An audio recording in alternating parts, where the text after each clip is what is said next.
Шинжлэх ухаанд суурилсан инновацийн бүтээгдэхүүн. Био ундрагын бордог би одоо сүүлийн 3 жил хэрэгжилж байгаа. Тэгээд энэ сүүлийн 3 жил хэрэгжилсэнтэй энэ мод чулуунууд маань навч ургамал нь хүртэл одоо дэлгэрээд ургах чадвар нь хүртэл сайжирч байгаа. Энийг зохион бүтээж хийсэн энэ хамт олон таав нөхдөд бол баярлахаас өөр арга байхгүй надад. Ер нь бид нар хуучин бол малын бууцсан бордоогоо л хэрэгжилжсэн шүү дээ. Өөр янз бүрийн химийн бордоонууд огт хэрэгжилж. Тэгэд энэ дагууга та нар ийм яг Монгол оронд цохилсон ийм сайхан бордоо хийсэн одоо энэ залуучуудыг цааш нь өшөө дэмжиж өшөө одоо Монгол орны нутаг дэвсгэртэр хэрэгжүүлж ажиллах ёстой л гэж би хувь хүний хувьд боддог шүү дээ.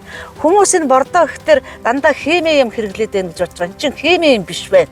Яг оригинал ийм бордоо байсан та нартай одоо талархж байна даа гэж чинь. Шинжлэх ухааны үндэстэй одоо энийг ингэж хэрэгжүүлж ажил Монгол орны жимсгний асуудлыг шийдэх юм байна гэж бодож байгаа шүү гэж чинь.